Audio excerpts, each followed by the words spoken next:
Hello বন্ধুরা, কেমন আছো সবাই? চলে এলাম তোমাদের সাথে আজকে আবার একটি নতুন ভিডিও নিয়ে।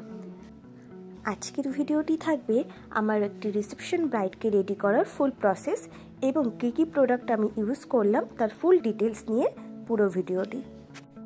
আজকের ভিডিওটিকে তোমরা অ্যাজ এ উইন্টার মেকআপ হিসেবেও চালাতে পারো, কারণ আজকে আমার যে ক্লায়েন্ট ছিল তার ফেসটা কিন্তু খুবই ড্রাই ছিল, আর তার ফেস হিসেবে আমাকে পুরোপুরি উইন্টার মেকআপটাকেই কাজে লাগাতে হয়েছিল। তো ড্রাই স্কিন বা উইন্টার মেকআপের জন্য তোমরা কী কী প্রোডাক্ট ইউজ করবে সেটা কিন্তু আমার এই ভিডিওটা দেখলেই তোমরা বুঝতে পারবে। তো চলো দেরি না করে দেখে নেওয়া যাক আজকের ভিডিওটি। তোমরা যারা ড্রাই স্কিন কিংবা উইন্টারে মেকআপ করা নিয়ে প্রবলেম ফেস করো, অনেক সময় দেখা যায় শীতকালে মেকআপটা ঠিকমতো গ্লো করে না, সাদা ফ্যাকাশে ধরনের হয়ে থাকে, আবার অনেক কারো স্কিনে মেকআপটা সেভাবে বসেই না। তো তোমরা এরকম যারা আছো তারা কিন্তু আজকের মেকআপটা ফলো করতে পারো। আশা করি আজকের মেকআপটা তোমাদের এক্ষেত্রে খুব হেল্প করবে।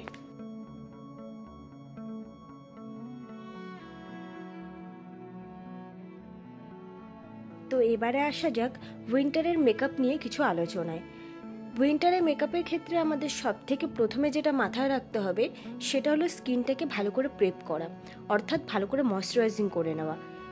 কারণ শীতকালে ম্যাক্সিমাম স্কিনই কিন্তু ড্রাই হয়ে যায়, আর যাদের স্কিন অলরেডি ড্রাই তাদের ক্ষেত্রে তো আরও সমস্যা হয়, বিশেষ করে মেকআপ বসার ক্ষেত্রে। তো তোমরা এক্ষেত্রে কিন্তু কোনো ভালো অয়েলি ময়শ্চারাইজার ইউজ করতে পারো, প্লাস স্কিনে আরও অয়েলি এফেক্ট আনার জন্য তোমরা কিন্তু ইউজ করতে পারো ফেশিয়াল অয়েল কিংবা গ্লো অয়েল। এছাড়াও তোমরা ইউজ করতে পারো অয়েলি প্রাইমার। এগুলি যেহেতু একটু অয়েল বেস থাকে, তো ড্রাই স্কিনের ক্ষেত্রে বা উইন্টার মেকআপের ক্ষেত্রে কিন্তু এগুলি খুবই ইউজফুল। উইন্টার মেকআপের ক্ষেত্রে আমাদের আরেকটি যেদিকে নজর রাখতে হবে সেটা হলো ফাউন্ডেশন চুজ করা। আমরা ম্যাক্সিমাম ক্ষেত্রে কিন্তু ম্যাট ফিনিশের ফাউন্ডেশনই ইউজ করি, তবে শীতকালে যেহেতু ম্যাট ফিনিশের ফাউন্ডেশনগুলো মেকআপটাকে আরও বেশি ম্যাট করে দেয়, যার ফলে সেটা দেখতে কিন্তু আরও বেশি ড্রাই মনে হয়। তো তোমরা এক্ষেত্রে কিন্তু কোনো ডিউই ফিনিশ যেগুলি আছে কিংবা স্যাটিন ফিনিশ যেগুলি আছে সেই ধরনের যে ফাউন্ডেশন সেগুলি চুজ করতে পারো। আর একটা জিনিস তোমাদের সাথে শেয়ার করি, অনেকেরই মেকআপের ক্ষেত্রে দেখা যায় ড্রাই স্কিন হলে খুব তাড়াতাড়ি মেকআপটা টেনে নেয়, অর্থাৎ ড্রাই করে দেয় স্কিনটাকে। তো তাদের ক্ষেত্রে কিন্তু মেকআপের মাঝে মাঝে তোমরা মেকআপ সেটিং স্প্রে ইউজ করতে পারো। এতে কিন্তু মেকআপটা যেমন একদিকে সেটও হবে, তেমনি একটা গ্লোয়িং এফেক্টও আসবে।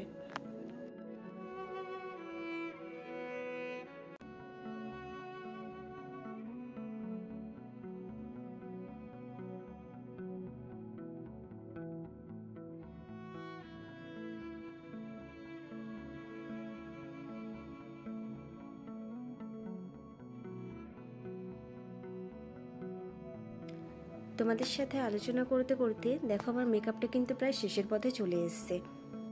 ওর বিফোর লুকটায় তোমরা দেখতে পেয়েছো ওর ফেসটা যেমন ড্রাই ছিল, তেমনি কিন্তু ওর ফেসে বিভিন্ন রকমের দাগ ছোপ এবং ছোট ছোট ব্ল্যাক স্পটও ছিল, যেগুলো এখানে দেখতে পাচ্ছ একদমই কভার হয়ে গেছে।